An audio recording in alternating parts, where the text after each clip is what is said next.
In Steve's introduction, he mentioned that there were 6,000 men who went through the military intelligence service. Most of them came through Camp Snelling. So there's a lot of them, and oftentimes people, because they were so top secret, didn't realize the role that they played during World War II. Some generals said that they probably shortened the war by 1 or 2 years because of their ability to translate documents in the field and these other critical documents. But more than just creating or translating documents, many of the men actually had combat experience in the Pacific, and that's not that well known. One of the men that I interviewed was Harry Umeda, and he talks about the first time he was out in the field when he had to deal with sort of the bombing and the artillery that they had to face. We waited for MacArthur to get all of our meeting was. All the equipment and move north to New Guinea. The day came, we got on an airplane. We landed in New Guinea. First thing they said,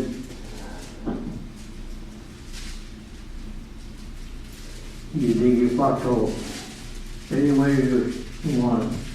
Make sure it's deep enough. So I did. Then we had the first Christmas that evening. We had the bombing. I said we were scared.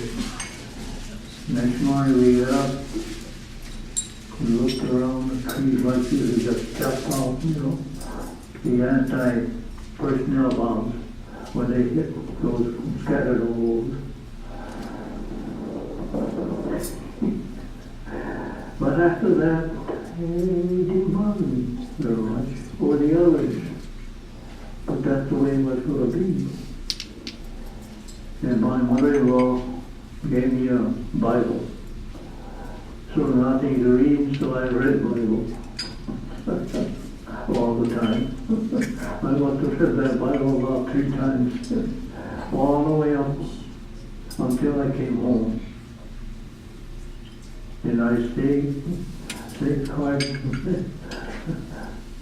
I read that book. So especially some of the guys who fought on the front lines, just some of the day-to-day stories that they tell about, just in terms of how they had to survive, and whether it's reading a Bible or a conversation with a friend, those are the things that are so precious to them that comes out during these interviews. Another way that people, unless you know these individuals, it's hard to kind of find things. And so something we did at Densho was working with Japanese American scholars. We created an index, a topical index around the Japanese American experience. So things like the early immigration, kind of the pre-war community, kind of work they did, education, arts, the war years. One topic that we get a lot about is race and racism. And so under the discrimination we have, and these numbers indicate how many different stories or documents we have under each one of these, but under discrimination we have 193. And one of the stories that we heard in Minneapolis we put in here, it wasn't so much about a Minneapolis story, but it was a story that Joe Uemura talked about in terms of, and it happened in actually Denver, Colorado, where his dad was a minister at a Japanese American church. And next one.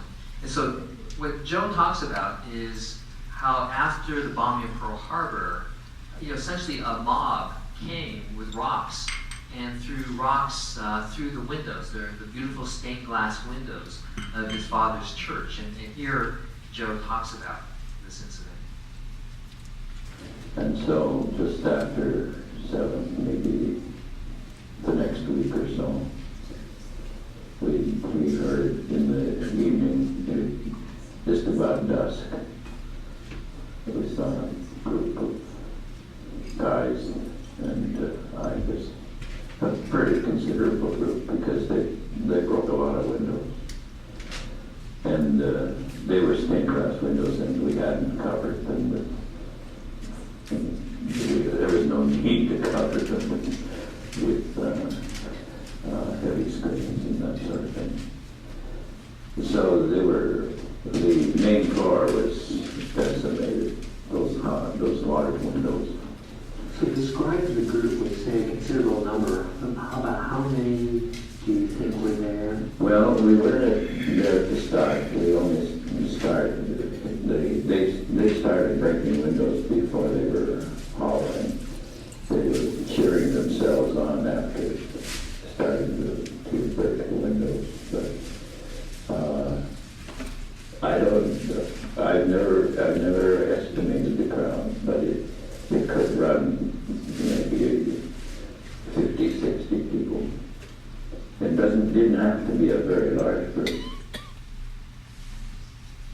And so, throughout the West Coast or throughout other cities, throughout the country, we're collecting all these stories because people need to hear these stories and remember that all these things happened to Japanese Americans. So not only in Denver, but places like Minneapolis. Here we have Yoshi Matsura talking about. So he's living in a boarding house in the Twin Cities, and so he wants to find a place to stay. And so his landlady tells him, well, there's a place she knows. And here Yoshi talks about what happens when he tries to go find out about this place. A lady who owned the place where I was room and boarding, she said, well, around the corner here is a duplex, upper floor, go over there and check it out. So I went over there, and this lady looked at me, a big blonde lady, and she just told me, I am not renting to a Jap.